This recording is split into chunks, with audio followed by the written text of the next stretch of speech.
우리나라가 북한의 형제국으로 불리는 공산주의 국가 쿠바와 공식 외교 관계를 맺었습니다. 정부는 중남미 외교 강화에 중요한 전환점이 될 것으로 평가했습니다. 국민의힘이 지역구 단수공천 후보 25명을 공개했는데 대통령실 출신 인사들은 포함되지 않았습니다. 민주당은 오늘 첫 전략공천 후보자를 발표합니다. 의사단체가 오늘 전국 곳곳에서 정부의 의대 증원 방침에 반발하는 집회를 엽니다. 파업 여부 등 구체적인 투쟁 방식은 모레 결정하기로 했습니다. 아시안컵 준결승 전날 축구대표팀 선수단 내에서 언쟁과 몸싸움이 있었던 것으로 확인됐습니다. 전술 부재에 선수단 관리 실패까지 확인된 클린스만 감독의 거취는 경질로 가닥이 잡혔습니다. 인도네시아 대통령 선거에서 현 국방부 장관인 프라보워 수비안토 후보의 당선이 확실시됩니다. 조코위 현 대통령의 장남을 부통령 후보로 지명하면서 전문가들은 조코위 대통령의 정치 왕조가 펼쳐진 것으로 평가했습니다. 오늘 전국에 비나 눈이 내리고 특히 강원 산간에는 15cm 이상의 폭설이 쏟아지겠습니다. 내일 아침부터는 반짝 영하권 추위가 찾아올 전망입니다. 여러분 안녕하십니까? 2월 15일 굿모닝 YTN 2부 시작합니다. 북한과 형제국으로 불리던 쿠바가 우리나라와 수교를 맺었습니다. 사회주의 국가인 쿠바는 북한과의 관계 때문에 우리와 수교를 거절해왔는데 이번 쿠바와의 외교관계 수립으로 유엔 회원국 가운데 우리와 수교를 맺지 않는 국가는 시리아 한 곳으로 줄었습니다. 신현준 기자의 보도입니다. 카리브해의 쿠바는 1949년 대한민국을 승인하고 6.25 전쟁 때도 한국을 지원하던 나라였습니다. 하지만 1959년 사회주의 혁명으로 공산 정권이 들어서면서 이후 북한과만 수교하고 한국과의 교류는 단절해 왔습니다. 이렇게 북한 형제국을 자청하던 쿠바가 우리나라와 수교를 맺었습니다. 외교부는 미국 뉴욕에서 두 나라 주 유엔 대표부가 대사급 외교관계 수립에 합의했다고 밝혔습니다. 이로써 쿠바는 우리나라 193번째 수교국이 됐습니다. 유엔 회원국 중 우리와 수교를 맺지 않은 나라는 시리아 한 곳으로 줄었습니다. 쿠바는 코로나 이전 우리 관광객이 매년 14,000명이 방문하고 교역량도 2022년 기준 280억 원에 달할 정도로 교류가 적지 않은 나라였습니다. 다만 북한의 반발과 방해 공작 가능성을 고려해 물밑에서 수교 협상을 진행한 것으로 알려졌습니다. 정부는 쿠바와 상주 공간 개설 등 수교 후속 조치를 적극적으로 협의해 나갈 예정입니다. YTN 신현주입니다. 국민의힘이 총선을 50여일 앞두고 당내 경선을 치르지 않는 서울과 광주, 제주 지역의 단수 공천 후보들을 발표했습니다. 나경원 전 의원 등 25명이 이름을 올렸는데 대통령실 참모 출신이나 윤석열 대통령의 측근으로 꼽힌 인사는 한 명도 없었습니다. 강민경 기자의 보도입니다. 1차로 확정된 집권여당의 총선 지역구 후보는 모두 25명입니다. 전날 면접 심사까지 마친 서울과 광주, 제주 지역 후보 가운데 본선 진출자를 줄였습니다. 혼자 공천을 신청했거나 경쟁자를 큰 점수차로 이긴 사람을 선정했다는 게 당의 설명입니다. 최대 승부처인 서울에선 19명이 공천장을 미리 받았습니다. 현역 의원 중에선 용산의 권영세, 서초갑의 조은희, 송파을의 배현진 의원이 지역구를 지켰습니다. 이용호, 태영호 의원은 옮긴 지역구에서 후보로 확정됐습니다. 나경원 전 의원과 영입인재인 박정훈 전 앵커 등도 명단에 포함됐습니다. 광주에선 박은식 비대위원 등 5명, 제주에선 1명이 본선행 티켓을 거머쥐었습니다. 국민의힘은 면접 다음 날 지역별 단수공천 후보를 바로바로 공개하겠다는 계획입니다. 후보들이 정해져 가고 있기 때문에 빨리 해가 선거운동 열심히 하시라고, 그래서 그게 승리공천에 좀 더 가까이 갈 수 있다 이렇게 생각했고요. 눈에 띄는 건 이번 단수공천 명단에 용산 참모 출신은 없다는 점입니다. 대통령실 행정관 출신은 물론 이영, 박민식, 박진 등 전직 장관도 이름을 올리지 못했습니다. 윤석열 대통령의 40년 지기인 석동현 전 검사장은 서울 송파갑 공천에서 아예 컷오프 됐습니다. 윤 대통령이 공천에 관여하지 않겠다고 공언한 상황에서 원칙대로 이기는 공천을 하겠다는 여당 지도부의 의중이 반영됐다는 해석이 나옵니다. 룰을 먼저 정한다. 사람을 생각하지 않고 그리고 그 룰을 첫날 무조건 확정한다는 것이었습니다. 실제로 그렇게 했고요. 국민의힘은 이번 주 토요일까지 면접을 이어갈 계획입니다. 전통적 강세 지역인 영남권은 마지막인 16일과 17일 대면 평가가 이루어지는데 심사 결과에 관심이 쏠립니다. YTN 강민경입니다. 더불어민주당은 경선을 치르지 않는 당 차원의 후보 지정, 이른바 전략 공천 결과를 오늘 처음으로 발표합니다. 공천 심사가 속도를 내는 가운데 이재명 대표는 연일 인적 쇄신 의지를 강조하고 있습니다. 손효정 기자입니다. 오는 19일 경선 일정 돌입을 앞두고 민주당 전략공천관리위원회가 오늘 회의를 엽니다. 현역 불출마나 탈당 등으로 자리가 빈 지역구 18곳의 후보 선정 문제를 다루기 위해서입니다. 전략공관위 핵심 관계자는 회의에서 일부 전략선거구의 공천을 논의해 결과를 공개할 것이라고 말했습니다. 비교적 교통정리가 쉬운 전략선거구 공천부터 속도감 있게 진행하겠다는 겁니다. 총선 시계가 빨라진 가운데 이재명 대표는 당내 올드보이를 겨냥한 발언을 잇따라 내놓으며 연일 인적 쇄신론에 힘을 싣고 있습니다. 떡잎이 져야 새순이 자랍니다. 새 가지가 또 다른 새 가지를 위해서 양보해야 합니다. 장강의 물은 뒷물결이 앞물결을 밀어냅니다. 후배들을 위해 길을 터달란 취지지만 당내 친문 등 비명계는 의심의 눈초리를 거두지 않고 있습니다. 이른바 속가내기에 명분을 쌓고 있는 것 아니냐는 겁니다. 특히 전략공관위 회의와 맞물려 임종석 전 대통령 비서실장의 공천 여부에 관심이 집중되고 있습니다. 임 전 실장이 전략선거구인 서울 중성동갑에 출사표를 던졌기 때문입니다. 임종석 전 실장도 민주당의 승리를 바라고 있기 때문에 그런 전략적 판단이 있다고 하면 당 지도부가 공관위 협의를 해갖고 거기에 따르는 게 옳은 게 아닌가. 사실상 친명 핵심이 공개적으로 임 전 실장의 결단을 촉구한 거란 해석이 뒤따랐는데 친문계에선 부글부글하는 기류가 적지 않습니다. 이르면 이번 주말 컷오프 가능성이 큰 현역 평가 하위 20% 개별 통보까지 예고된 상황. 비명계가 명단에 대거 포함될 경우 집단 반발을 넘어 제3지대로 이탈하는 의원들이 나올 수 있다는 전망이 나오고 있습니다. YTN 손효정입니다. 민주당 내 공천 잡음도 불거지고 있습니다. 최근 더불어민주당 이재명 대표로부터 4월 총선 불출마를 권고받은 문학진 전 의원은 이 대표의 비선의 농간에 당이 흔들리고 있다고 비판했습니다. 문 전 의원은 어제 SNS에 지난달 이 대표가 전화해서 대뜸 형님이 꼴찌했대요라며 후보 적합도 조사 결과를 언급했는데 이는 이 대표 비선인 경기도팀이 조사한 것이라고 주장했습니다.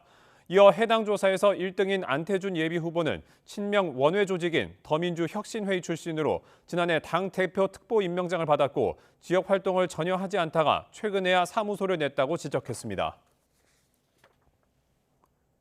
이에 이재명 대표는 문 전 의원이 언급한 후보 적합도 조사는 당 차원의 공식 조사 결과라고 반박했습니다. 이 대표는 어제 소상공인 정책 간담회 뒤 기자들과 만나 문 전 의원의 비선 농간 주장은 전혀 사실이 아니라며 이같이 말했습니다. 이어 문 전 의원이 마지막 기회라고 생각해서 그런지 과민하게 반응한 것 같다고 덧붙였습니다. 법인카드 유용 의혹과 관련해 이재명 더불어민주당 대표 배우자 김혜경 씨가 재판에 넘겨졌습니다. 공범 혐의를 받는 수행비서 배 씨는 항소심에서도 유죄를 선고받았습니다. 검찰은 이 사건의 핵심인 배임 혐의에 대해선 당분간 추가 수사를 이어갈 계획입니다. 박정현 기자입니다. 민주당 이재명 대표의 배우자 김혜경 씨가 경기도 법인카드 유용 의혹으로 재판에 넘겨졌습니다. 재작년 8월 말 경찰로부터 사건을 송치받은 지 1년 5개월 만입니다. 김 씨에게 적용된 혐의는 공직선거법 위반입니다. 지난 대선 경선 당시 민주당 관계자 3명을 포함해 자신의 운전기사 등 모두 6명에게 경기도 법인카드로 10만 원 상당의 식사비를 결제한 혐의입니다. 앞서 검찰은 선거법 공소시효 만료를 하루 앞두고 공범 혐의를 받는 배 씨를 먼저 기소하며 김 씨에 대한 처분은 미뤄왔습니다. 공범이 기소되면 다른 공범의 공소시효를 정지하는 형사소송법 원칙에 따라 그간 김 씨의 공소시효는 멈춘 상태였는데 1심에서 징역형 집행유예를 선고받은 배 씨의 항소가 기각되며 배 씨가 상고를 포기해 형이 확정되면 공소시효가 완성될 가능성에 대비하기 위해 결국 김 씨의 기소를 결정한 겁니다. 오늘 선고 결과에 대해 할 말 없습니까? 대법원 판결 계획 없으세요? 검찰은 다만 법인카드를 사적으로 유용했다는 업무상 배임 혐의에 대해선 추가 수사를 이어간다는 방침입니다. 경찰 수사로 드러난 배 씨의 법인카드 유용 금액은 2천만 원 상당으로 현재 김 씨와 이 대표도 관련해 배임 혐의로 입건된 상태입니다.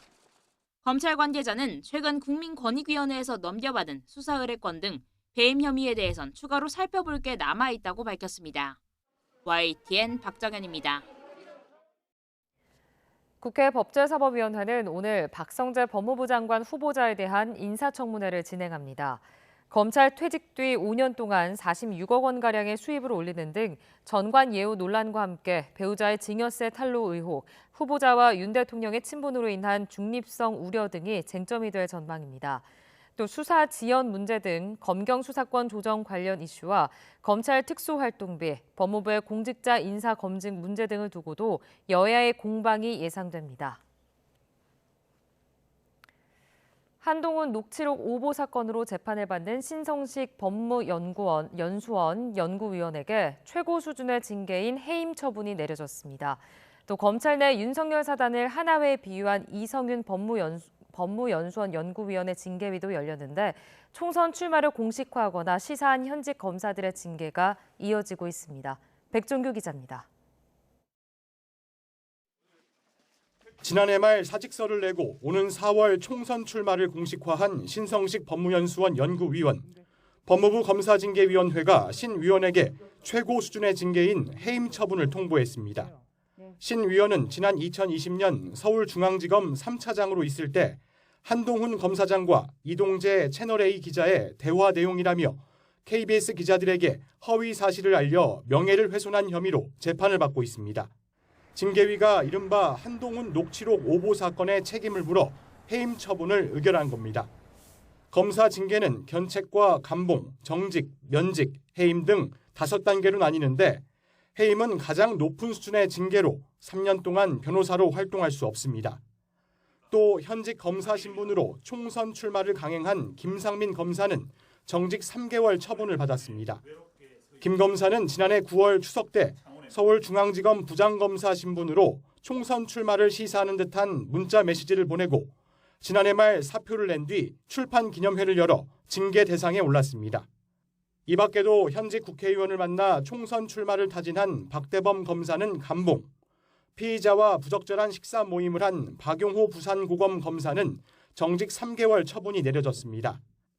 이런 가운데 조국 전 법무부 장관 출판 기념회에서 윤석열 사단을 전두환 하나회에 비유한 이성윤 법무연수원 연구위원회 징계위원회도 열렸습니다. 이 위원은 징계위가 열린 법무부를 찾아 자신이 윤석열 사단을 청산하는 최선봉에 서겠다며 총선 출마 선언까지 했습니다. 윤석열 사단이 검찰 전체는 대표는 아니니까 이 부분에서 검찰에도 이제 할 말을 할 수 있는 분위기가 돼야 한다 이렇게 생각하고 검사의 해임이나 정직 등 징계는 법무부 장관이 제청하고 대통령이 제가하면 확정됩니다. 총선 출마 의사를 공식화하거나 시사한 현직 검사들에 대한 징계가 이어지고 있지만 이들이 총선에 출마하는 데는 아무런 제약이 없습니다. YTN 백종규입니다. 의사단체가 오늘 전국 곳곳에서 정부의 의대 증원 방침에 반발하는 집회를 엽니다. 대한의사협회는 16개 시도 의사회를 중심으로 전국에서 궐기대회를 연다고 밝혔습니다. 다만 되도록 점심과 저녁 시간에 집회를 진행해 진료 차질을 최소화하겠다는 방침입니다. 서울시 의사회는 오늘 저녁 7시 용산 대통령 집무실 앞에서 궐기대회를 열고 정부의 정책을 규탄하는 퍼포먼스도 할 예정입니다. 대전시 의사회는 오늘 낮 12시 반 국민의힘 대전시당에서, 울산시 의사회는 오후 1시 국민의힘 울산시당에서 집회를 엽니다. 정부의 의대생 증원에 맞서 비상대책위원회 체제로 전환한 대한의사협회가 오는 17일 파업 여부 등 투쟁 방식을 결정하겠다고 밝혔습니다. 정부는 의사협회가 전공의 집단 행동을 부추기고 있다고 보고 즉각 중단하라고 촉구했습니다. 조용성 기자입니다. 비대위 체제로 전환하고 첫 기자회견을 연 의사협회는 의대 증원을 강행하고 있는 정부를 강도 높게 비판했습니다. 증원 필요성에 공감할 수 없을 뿐더러 2,000명은 교육이 불가능한 수준이라는 겁니다. 한꺼번에 2,000명이나 늘리면 의과대학을 24개 이상 새로 만드는 것과 똑같습니다.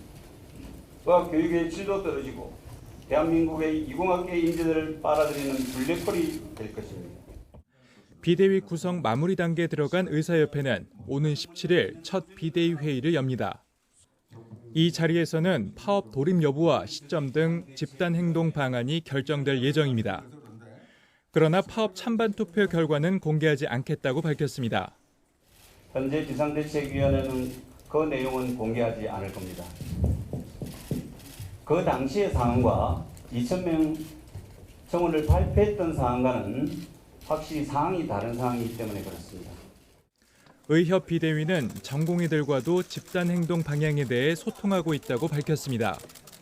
정부는 의협 전직 간부 등 선배들이 젊은 의사들을 부추기고 있다고 비판했습니다. 그러면서 집단 사직 움직임을 보이는 인턴 등 수련의들에게도 당부와 함께 경고를 보냈습니다. 자신의 인생 진로에 큰 영향을 주는 행동 방식으로 투쟁하는 것을 삼가 주시기 바랍니다. 인턴을 하고 레지던트를 아예 지원을 안 하는 그런 사례들도 지금 그것도 뭐 공모를 했다 그러면은 집단적인 행동으로 간주할 수가 있겠습니다만은 정부와 의사협회의 설전이 감정 싸움 양상으로까지 번지면서 갈등의 골은 오히려 깊어지는 모습입니다. YTN 조용성입니다.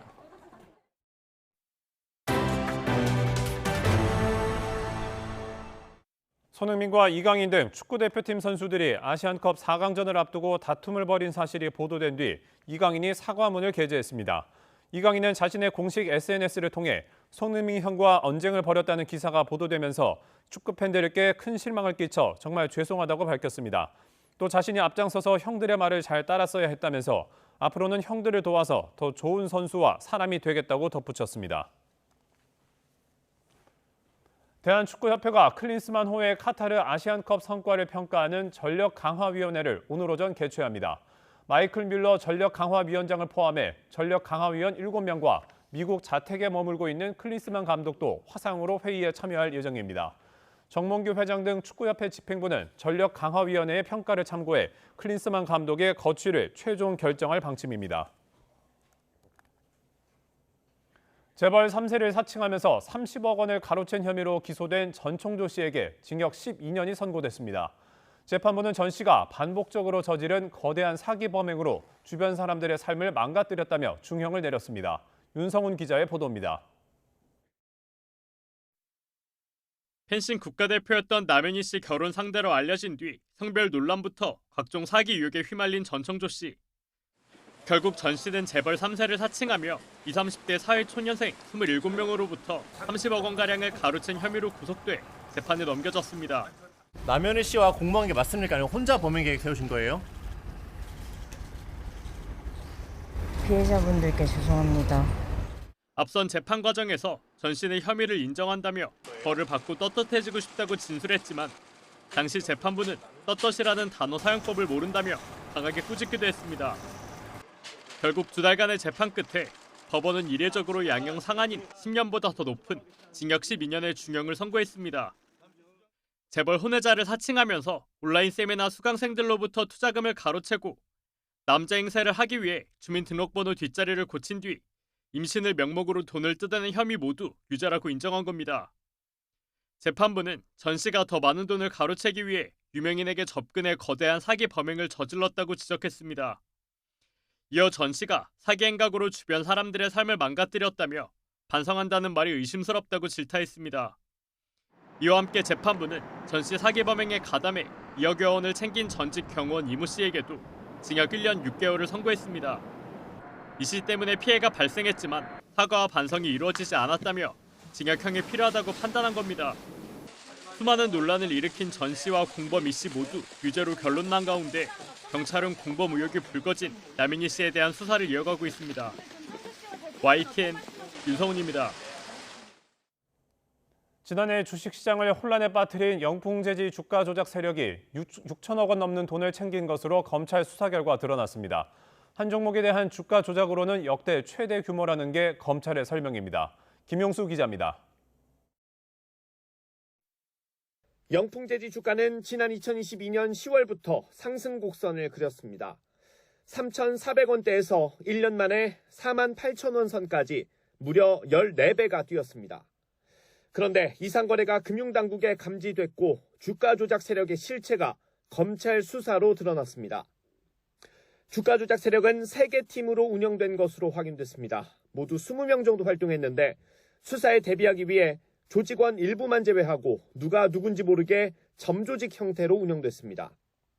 이 판을 만든 게 총책인 50대 이모 씨입니다.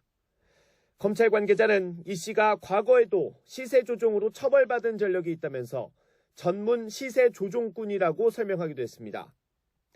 이 조직은 주로 매매 시점과 가격을 미리 짜고 주식을 사고 파는 이른바 통정거래 수법을 쓴 것으로 파악됐습니다. 범행에 동원된 계좌만 모두 330개, 시세를 조정하기 위해 넣은 주문은 22만 차례가 넘는 것으로 집계됐습니다. 검찰은 이렇게 1년에 걸쳐 인위적으로 주가를 띄워 이 씨 세력이 6,616억 원 이득을 봤다고 판단했습니다. 주식 한 종목만 조작해서 이렇게 많은 금액을 챙긴 사례는 없었다고 검찰은 설명했습니다. 특히 아이들이라고 이름 붙인 20, 30대 조직원, 이른바 MG 팀원들은 이렇게 챙긴 돈으로 호화 생활을 누리기도 했습니다. 소위 MZ세대 주가 조작 조직원들이 한강뷰가 펼쳐진 초고가 오피스텔에 거주하며 수억 원대 슈퍼카를 운전하고 막대한 현금을 소지하는 등 호화로운 생활을 영위하고 있는 사실을 적발한 후 검찰은 최근 베트남으로 밀항하려다 붙잡힌 총책 이 씨를 구속 기소하고 조직원과 도피를 도운 조력자 4명도 재판에 넘겼습니다. 현재까지 영풍재지 주가 조작 사건으로 재판에 넘겨진 일당은 모두 16명에 달합니다.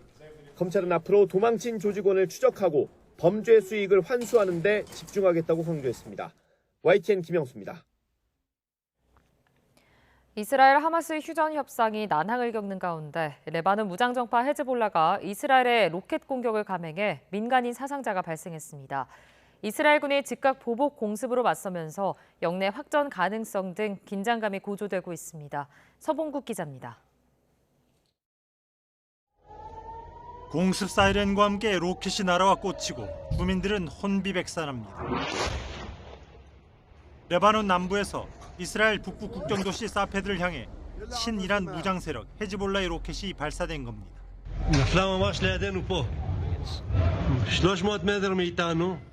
현지 언론은 여성 1명이 숨지고 7명이 다쳤다고 전했습니다. 이스라엘군은 즉각 반격했습니다. 레바논 남부 자발 알 브라이즈 등 헤즈볼라 특수부대 시설에 광범위한 공습을 가했습니다. AFP 통신은 이 공격으로 4명의 민간인이 죽고 9명이 부상했다고 보도했습니다. 가자 지구 연신한 하마스 지도부 추적에 집중하면서 확전 방지 차원에서 그간의 도발에도 헤즈볼라의 공세적인 대응을 자제했던 이스라엘. 인명 피해가 속출하면서 이타마르 국가안보 장관 등 정계 강경파들은 이것은 로켓 발사가 아니라 전쟁이라며 강력 대응을 촉구해 긴장감이 고조되고 있습니다. ولكن بتوسع منوسع بتعلي منعلي ما في مشكلة بهذا الموضوع. 가뜩이나 이스라엘과 하마스의 휴전 협상이 난항을 겪는 가운데 뉴욕타임스는 이스라엘, 헤즈볼라의 보복 공격이 영내 긴장을 완화하려는 미국 등의 외교적 노력을 무산시킬 수 있다고 우려했습니다. YTN 서봉국입니다. 우크라이나가 현지 시간 14일 흑해에서 러시아 군함을 격침했다고 주장했습니다. 우크라이나 국방부 산하 정보총국은 공지를 통해 우크라이나군과 협력해 러시아 흑해 함대의 대형 상륙함 체사르 쿠니코프를 침몰시켰다고 밝혔습니다. 러시아가 점령 중인 크림반도 남부 해안 인근에서 드론을 이용해 쿠니코프함을 공격했다고 덧붙였습니다. 옛 소련의 2차 세계대전 당시 전쟁 영웅 쿠니코프의 이름을 딴 이 배는 러시아 해군 상륙 전력의 주축인 로프카급 상륙함으로 모두 87명의 승조원이 탑승할 수 있습니다. 미국 정부 당국자는 북한과 러시아의 협력 강화에 우려를 표하면서 미국의 동맹국이 단결해 북러의 침략과 도발을 막아야 한다고 강조했습니다. 카밀 도슨 국무부 동아시아 태평양 담당 부차관보는 인도태평양 전략 시행 2주년 브리핑에서 북한과 러시아 간 연계가 증대되고 있는 것으로 보이는 데 대해 우려한다고 말했습니다. 그러면서 유사 입장국들이 가용한 모든 수단을 사용해 모든 종류의 침공이나 도발을 억제하기 위해 단결해야 한다고 믿는다고 강조했습니다. 오늘은 전국에 비나 눈이 내리겠습니다. 특히 영동 지방을 중심으로는 15cm 이상의 폭설이 예보돼 주의가 필요하겠습니다. 비와 눈이 내리며 고온 현상은 누그러지겠습니다. 오늘 서울의 한낮 기온은 7도로 어제보다 11도나 낮겠습니다. 심한 기온 변화에 대비 잘 해주시고요. 나오실 때는 우산도 잘 챙기시기 바랍니다. 자세한 레이더 화면부터 살펴보도록 하겠습니다. 현재 북쪽에서 기압골이 다가오면서 중부와 전북에 약한 비가 내리고 있습니다. 비는 오전 중에 그 밖에 전국으로 확대하겠고 오늘 밤에는 대부분 그치겠습니다. 그 사이 예상되는 비의 양은 5에서 20mm로 많지는 않겠습니다. 다만 기온이 낮은 지역은 비가 눈으로 바뀌어 내리겠고 특히 강원 산간에 15cm 이상, 강원 동해안에도 10cm 이상의 폭설이 쏟아지겠습니다. 이 지역에는 대설특보가 내려지겠고 비닐하우스 붕괴 등 피해가 우려됩니다. 시설물 관리와 안전사고에 각별히 유의하시기 바랍니다. 오늘 아침 추위 걱정은 없습니다. 현재 서울 기온은 8.7도, 대구 8.4도를 나타내고 있습니다. 한낮에도 서울 7도, 대전 10도로 여전히 예년보다는 높겠지만 어제보다는 크게 낮아지겠습니다. 찬바람까지 불며 상대적으로 쌀쌀하게 느껴지겠습니다. 눈비가 그친 뒤 내일 아침에는 반짝 영하권 추위가 찾아오겠고요. 다음 주 초반에는 다시 기온이 오르며 초봄 같은 날씨가 찾아올 전망입니다. 오늘 오전까지 중부 서해안과 남부지방을 중심으로는 가시거리 200m 미만의 짙은 안개가 끼겠습니다. 출근길 교통안전에 각별히 유의하시고요. 항공기나 선박 이용하시는 분들은 운항 여부도 미리 확인하시는 게 좋겠습니다. 지금까지 YTN 원희다입니다.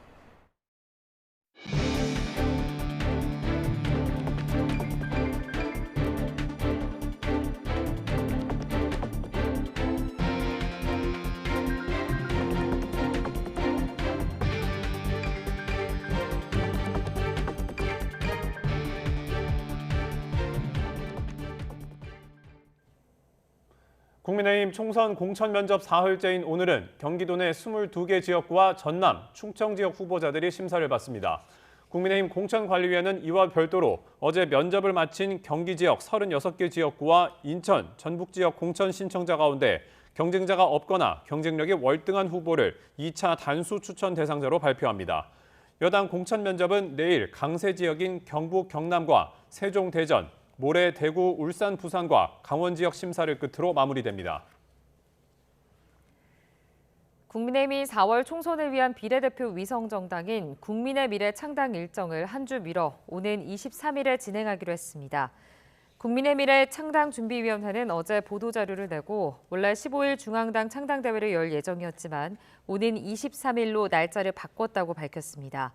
국민의힘 장동혁 사무총장은 기자들과 만나 창당을 위한 행정 절차는 다 끝났지만 지도부 구성과 현역 의원 배치 등 실무적 문제가 남아있다고 창당 연기의 배경을 설명했습니다.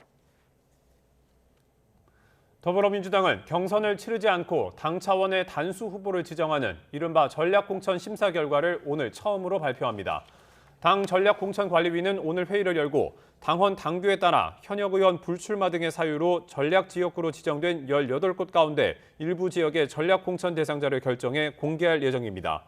오늘 회의에선 계파 갈등의 뇌관으로 떠오른 서울 중성동갑 지역의 임종석 전 대통령 비서실장 공천 여부도 논의될 전망이지만 최종 결정은 미뤄질 것으로 보입니다. 더불어민주당 이재명 대표는 조국 전 법무부 장관이 추진하는 신당과 관련해 단합과 연대의 중요한 기준은 국민의 눈높이라고 강조했습니다. 이 대표는 어제 소상공인 정책 간담회 뒤 기자들과 만나 이른바 조국 신당으로 대여 전선이 흐트러지는 것 아니냐는 질문에 이같이 답했습니다. 이 대표는 누구나 정치 활동에 자유가 있고 무능하고 무도하고 국가 민생에 참으로 무관심한 윤석열 정권을 심판해야 한다고 밝혔습니다.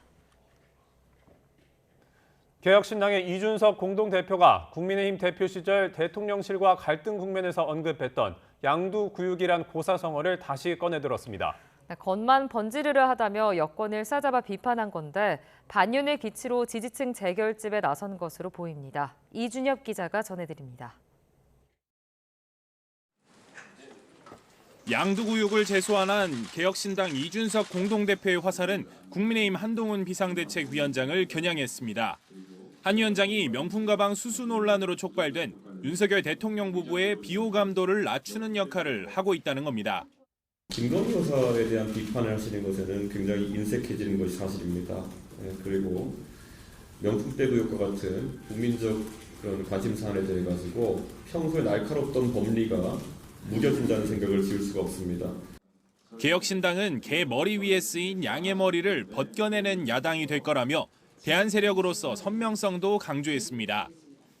양머리를 걸어놓고 개고기를 판다는 뜻의 양두구육은 이준석 공동대표가 여당 대표 시절 징계 국면에서 대통령실과 전면전을 선포하며 언급했던 고사성어입니다. 돌이켜보면은 양의 머리를 흔들면서 개고기를 가장 열심히 팔았고 가장 잘 팔았던 사람은 바로 저였습니다. 이 공동대표가 반윤연대를 다시금 부각하며 지지세 결집에 나섰다는 해석이 나오는 이유입니다. 이낙연 공동대표 등 민주당 탈당파들과 합당 이후 기존 지지층의 반발이 적잖은 상황과 무관치 않아 보입니다. 한동훈 위원장의 말은 신중하지도 정직하지도 않습니다. 욕하면서 닮아간다더니 이재명 대표의 진중하지 않음과 솔직하지 않음을 닮아가는 것입니까? 무소속 양정숙 의원을 추가로 영입해 현역 의원을 5명으로 늘리는 등 몸집 불리기에도 힘을 쏟고 있습니다. 당 공천관리위원회 구성 역시 속도를 내고 있는데 늦어도 19일까지라며 시점을 못 박았습니다. 며칠 남지 않았으니까요. 늦어도 19일 이전에는 공관위를 출범시켜야 한다. 이런 마감 시간은 우리가 알고 있습니다. 이런 가운데 부산에서 신당 창당을 공식화한 조국 전 법무부 장관은 야권의 전통적 지지 기반인 호남을 찾아 총선 행보를 본격화했습니다. 박홍근 의원님 그리고 민주당의 그런 입장 충분히 이해합니다. 그렇지만 저는 뚜벅뚜벅 따박따박 제 길을 가겠습니다. 민주당이 연대 불가를 공언한 만큼 조국 전 장관은 4년 전 열린민주당 사례처럼 위성정당이 아닌 자매정당을 통해 비례대표 의석을 노릴 거란 관측이 나오고 있습니다. YTN 이준엽입니다. 환자 40여 명이 입원해 있는 요양원에서 불이 나 3명이 연기를 마셔 병원으로 옮겨졌습니다. 인천 옹진군 일대에선 한밤중 전기 공급이 끊겨 긴급 복구 작업에 들어갔습니다. 밤사이 사건 사고 소식 임예진 기자입니다.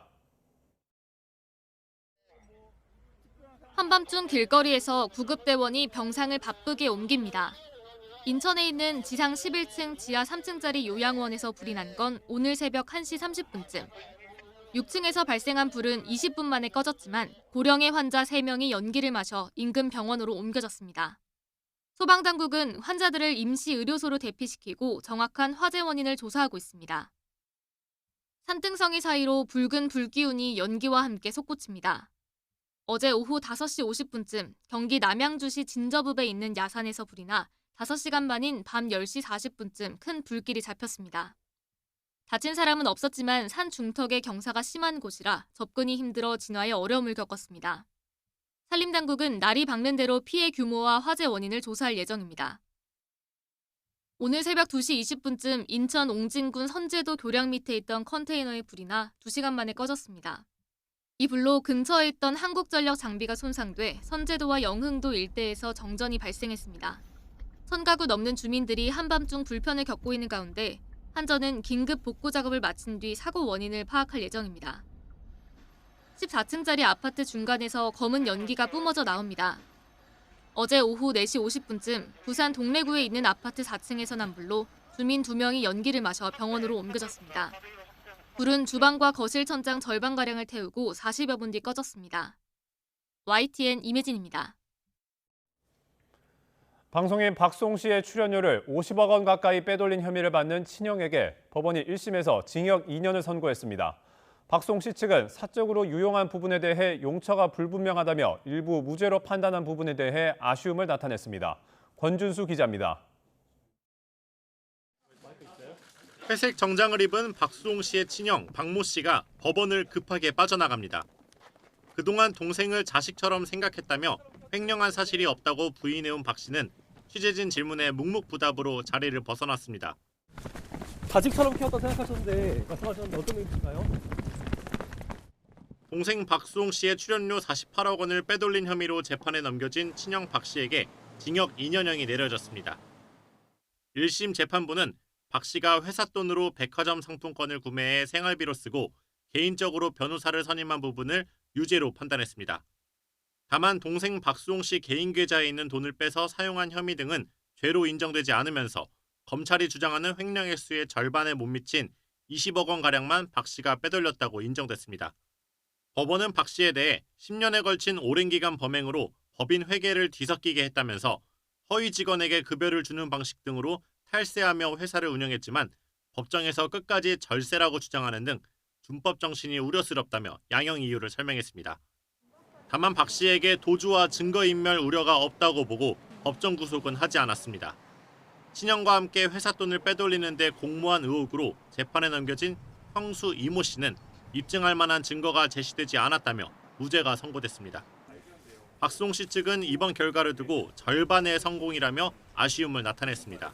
용처가 불분명하다라는 이유만으로 마냥 가족을 위해 사용된 것으로 생각할 수도 있다라는 이유로 무죄를 지금 선고한 부분들은 좀 납득할 수 없는 부분입니다. 박수홍 씨 측은 116억 원에 이르는 연예기획사 매출 대부분을 빼돌렸다고 주장하고 있습니다. 박 씨 측은 형사소송뿐만 아니라 민사소송을 함께 진행하면서 이들이 빼돌린 금액에 대한 피해 회복에 나서겠다는 계획입니다. YTN 권준수입니다.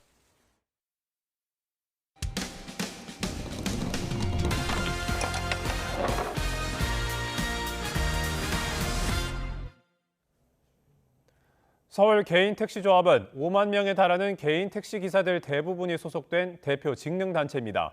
한 달에 2만 원인 조합비만 따져도 1년에 100억 원이 넘는 대형 조직인데 현직 이사장이 각종 자리에 앉게 해주는 대가로 거액을 받았다는 의혹이 나왔습니다. 이사장은 사실이 아니라며 부인하고 있지만 조합원들은 법적 대응을 준비하고 있습니다. 윤웅성 기자가 보도합니다. 서울 개인택시조합 서류봉투에 500만 원짜리 돈다발이 들어있습니다. 조합원 A씨가 지난달부터 연임을 시작한 차모 이사장에게 건넨 현금 가운데 일부입니다. A씨는 조합 이사 자리를 받기 위해 3천만 원을 마련했지만 임명받지 못하고 몇 주 뒤 돈만 돌려받았다고 주장합니다. 돌려주세요. 그냥 마음 비우겠어요. 그래. 알았어. 돌려주세요. 통장으로 연락 옵니다. 부치기도 그러니까 내일 토요일에도 시간 내서 한번 와 만나서 부치고 가지고 가. 그냥 부채주세요. 아이고 그런 거 아니라니까. 자리를 대가로 돈을 준 데에는 이사장 측근의 꼬드김이 작용했다고 말합니다. 1,000만 원에 감사를 가라고 얘기 듣고 지금 자리 못 받아 난리들이야. 부대표는 다 억대짜리. 나도 못 가. 조합원 B씨는 이사장의 또 다른 측근에게 조합 산하의 복지법인 이사 자리를 약속받고 현금을 전달했다고 주장합니다. 다른 요구 조건까지 더해 모두 2,500만 원을 이사장에게 건넸지만 약속이 지켜지기는커녕 건넸던 돈도 미처 다 돌려받지 못했다고 B씨는 호소합니다. 10층에 있는 지무실에 가서 전달했습니다. 안 되면 돈을 돌려줘야 되는데 500을 안 돌려줬거든요. 이들은 이사장이 자신이 임명할 수 있는 50여 개의 보직을 대가로 조합원 한 사람당 최대 억대 금품을 받았다고 의혹을 제기합니다. 마치 가격표가 붙은 것처럼 어떤 자리는 얼마다라는 이야기가 조합 안에서 공공연하게 떠돌았다는 증언도 나옵니다. 그러나 이사장은 취재진에게 자리를 대가로 돈을 받은 사실이 전혀 없다고 부인했습니다. 엄마 그렇게 지명하는 건 아니잖아요. 그런데 이제 그 지명에 나도 좀 했으면 좋은데 안 해주면은 음해를 할 수 있는 건 있겠죠. 이사장의 측근인 본부장도 금전으로 자리를 사고 파는 건 과거에나 있었던 일이라며 의혹을 인정하지 않았습니다. A씨 등은 수사기관에 뇌물수수 혐의 등으로 이사장과 측근들에 대한 고소장을 제출할 계획입니다. YTN 윤웅성입니다.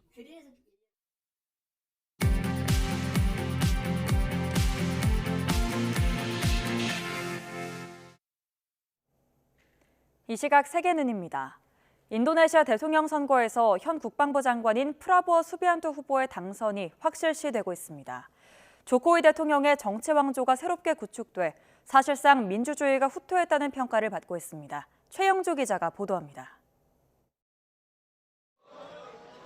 인구 기준 세계 3위 민주주의 국가인 인도네시아 대선에서 프라보워 수비안토 후보가 승리를 선언했습니다. 프라보워는 표본조사 개표 결과 득표율이 과반을 훌쩍 넘었습니다.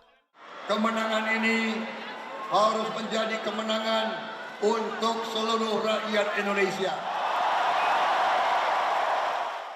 현 국방부 장관인 프라보워는 인도네시아를 철권 통치한 군부 독재자 수하르토의 사위이자 부하로 민주화 운동 유혈 진압을 이끌었던 인물입니다. 이런 부정적 이미지를 희석하기 위해 유세 현장에 갈 때마다 막춤을 추는 영상을 올려 특히 젊은 층을 파고들었습니다. Jadi kalau menurut saya rebrandingnya Prabowo itu memang menyasar big hole keterputusan sejarah di anak muda. 여기에 지지율 80%에 육박하는 조코이 현 대통령의 장남을 부통령 후보로 지명하면서 그 후광을 톡톡히 얻었습니다. 전문가들은 조코이 대통령의 정치 왕조가 펼쳐진 것이라며 사실상 민주주의의 패배라고 평가했습니다. 프라보워 후보의 경쟁자였던 다른 대통령 후보들도 최종 개표를 기다리겠다며 승복을 거부했습니다. Saat ini penghitungan partai dan lain-lain terus dijalankan. Teruskan fungsi ini. Kami ingin tegaskan, saya adalah demokrat sejati. 발리를 비롯해 1,300여 개 섬에서 단 하루 6시간 동안 무려 2억 500만 명이 투표에 나선 인도네시아는 개표에만 한 달 이상이 걸립니다. 때문에 최종 결과는 다음 달 20일쯤 발표되는데 표본 개표 결과처럼 프라보워가 과반을 득표한다면 오는 6월 결선 투표 없이 차기 대통령에 당선됩니다. YTN 최영주입니다. 유럽연합 EU가 러시아의 미사일을 지원한 북한에 대한 제재를 검토 중이라고 블룸버그 통신이 현지 시간 14일 내부 문건을 입수해 보도했습니다. 이 보도에 따르면 EU는 해당 문건에서 북한이 설계, 개발, 생산한 탄도미사일이 러시아군의 우크라이나 공격에 사용됐다며 이같이 제안했습니다. 구체적으로 북한 국방상을 비롯해 북한 미사일 총국 등을 제재 명단에 추가하는 방안이 언급됐습니다. 블라디미르 푸틴 러시아 대통령은 현지 시간 13일 자국군에 대한 허위 정보를 고의로 유포한 사람의 자산을 몰수할 수 있도록 하는 법안에 서명했습니다. 러시아 안보에 반하는 활동을 하거나 가짜뉴스로 군대 신용을 떨어뜨리는 행동으로 유죄 판결을 받은 사람에 대해서 돈이나 재산을 압수해 처벌할 수 있도록 하는 것이 이 법안의 골자입니다. 모든 재산이 박탈되는 건 아니며 범죄 수단으로 획득했거나 러시아 안보에 반하는 활동에 사용된 자산만 몰수의 대상입니다. 미국 민주당이 뉴욕주 하원의원 보궐선거에서 승리하면서 공화당과의 의석 차이를 6석으로 좁혔습니다. 로이터 등 외신에 따르면 민주당 후보로 나선 톰 스워지 전 하원의원이 뉴욕주 연방하원 제3선거구 보궐선거에서 공화당의 마지 필립 후보를 누르고 당선됐습니다. 이번 보궐선거는 공화당 소속이던 조지 산토스 의원이 거짓 이력과 선거자금 유용 등의 비리 의혹으로 지난해 12월에 제명되면서 치러졌습니다. 미국 미주리주 캔자스시티에서 열린 프로풋볼 슈퍼볼 우승 축하 퍼레이드 도중에 총격 사건이 발생하면서 사망자 1명 포함 여러 명이 다쳤다고 AP통신 등이 전했습니다. 현지 시간 14일 캔자스시티 치프스의 승리를 축하하는 퍼레이드에 수많은 군중들이 몰린 가운데 총격 사건이 벌어졌고 1명이 숨지고 9명이 다쳤다고 현지 경찰은 밝혔습니다. 소방당국은 현장에서 10명 전후가 들것에 실려 나갔다고 설명했습니다. 경찰은 이번 총격 사건과 관련해서 무기를 지닌 2명을 체포해 현재 조사하고 있습니다.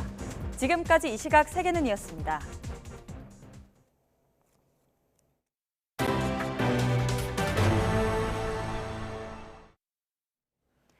대전 동부경찰서는 훔친 차를 몰고 돌아다니며 문이 열려있는 차에서 금품을 훔친 20대 남성 A씨를 구속해 수사하고 있다고 밝혔습니다. A씨는 지난 7일 새벽 1시 20분쯤 인천 미추홀구에서 문이 열려있는 승용차를 훔쳐 수원으로 간 뒤 그곳에서 또 다른 차량 문을 열고 현금 4만 원과 신용카드를 훔쳐 달아났습니다. 이후 대전 동구에 있는 숙박업소에서 훔친 신용카드로 12만 원을 결제했다가 피해자의 신고로 출동한 경찰에 검거됐습니다. 대전지방법원 천안지원은 또래 여학생을 집단 폭행하고 신체가 드러난 사진까지 촬영해 전송한 10대 A양에게 징역 장기 4년에 단기 3년을, 공범 4명에게는 징역형의 집행유예를 선고했습니다. 이들은 지난해 5월 충남 천안시에 있는 한 노래방에서 피해자를 집단 폭행해 다치게 한 혐의로 재판에 넘겨졌습니다. 이외에도 피해자를 수시로 폭행하거나 돈을 빼앗고 담배꽁초를 먹이거나 담뱃불로 얼굴에 상처를 내기까지 한 것으로 조사됐습니다. 국내 첫 글로벌 테마파크 춘천 레고랜드가 기대에 미치지 못하는 방문객 수를 두고 논란에 휩싸였습니다. 연간 방문객 200만 명을 기대했는데 실제 3분의 1도 미치지 못하면서 비판이 쏟아지고 있습니다. 홍성욱 기자입니다. 지난 2022년 5월 어린이날 개장한 춘천 레고랜드. 개장 1년 만에 누적 방문객 100만 명을 돌파했다고 밝혔지만 실상은 기대 이하였습니다. 시작은 좀 미약하게 시작할 수 있겠으나 한 150만, 200만 선에서 저희가 보고, 그러나 점차적으로 저희는 한 300만 명까지도 바라보고 있습니다. 연도별 방문객은 개장 첫 해 65만 명, 그리고 지난해 63만 명으로 집계됐습니다. 코로나 국면이 완벽하게 해소된 지난해 방문객이 오히려 감소했고 애초기 대한 방문객의 3분의 1도 미치지 못한 겁니다. 레고랜드 측은 개장 첫 해 방문객 통계 자료는 교통량과 통신망 사용량 등 간접적인 방법으로 추산한 수치라며 실제 집계와 차이가 있다고 해명했습니다. 이어 개장 1년 만인 지난해 5월 누적 방문객 100만 명 돌파는 의미 있는 성과라며 지속적인 투자로 방문객 수를 늘려나가는 데 최선을 다하겠다고 설명했습니다. 하지만 한 달 만에 150만 명이 다녀간 화천 산천어 축제 등 문전성시를 이룬 지역 겨울축제와 비교하면 초라한 성적표라는 비판이 나오는 상황. 무엇보다 2천억 원이 넘는 세금이 투입됐지만 고용 창출과 지방 세수 등 지역에 미치는 상생 효과도 미비한 실정입니다. 막대한 세비가 투입됐고 그거에 가장 큰 주장을 했던 거는 지역 경제의 역할을 하겠다는 거였는데 지금 뭐 관광객도 오지 않고 뭐 지역 경제에 어떤 영향을 미치고 있는지도 뭐 공개하지도 않고 파악도 되지 않는 뭐 그런 총체적인 좀 난국이라고 좀 보고 있습니다. 오는 5월이면 공식 개장 2주년을 맞는 춘천 레고랜드. 방문객 감소를 타개하고 기대에 부응할 대책 마련이 시급합니다. YTN 홍서욱입니다. 서울시는 20살에서 49살 여성이 난자 동결을 원하면 한 명당 최대 200만 원을 지원하는 난자 동결 시술 비용 지원 사업 대상을 지난해 300명에서 올해 650명으로 확대합니다. 임신 확률이 높은 20대 건강한 난자 동결 지원을 늘리기 위해 관련 기준을 완화하고 난소 기능 저하 유발 질환을 진단받은 사람은 수치에 상관없이 모두 지원한다고 시는 설명했습니다. 오늘은 전국에 추위를 부르는 비가 내리겠습니다. 현재 레이더 화면을 보면 중부와 전북에 약한 비가 내리기 시작했는데요. 이 비는 오전 중에 그 밖에 전국으로 확대되겠습니다.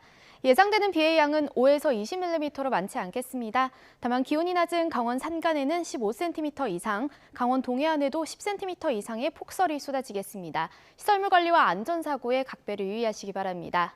오늘 전국이 대체로 흐린 가운데 오전까지 중부 서해안과 남부지방을 중심으로는 가시거리 200m 미만의 짙은 안개가 끼겠습니다. 또 전국적으로 초속 15m 안팎의 강한 바람이 불겠습니다. 오늘 아침 추위 걱정은 없습니다. 현재 서울 기온은 8.7도, 대전 12도를 나타내고 있고요. 하지만 낮부터는 찬바람이 불며 기온이 크게 오르지 못하겠습니다. 서울 7도, 대전 10도, 광주 11도가 예상됩니다. 이번 눈비는 오늘 밤이면 대부분 그치겠고요. 내일 아침에는 반짝 영하권 추위가 찾아올 전망입니다. 날씨였습니다.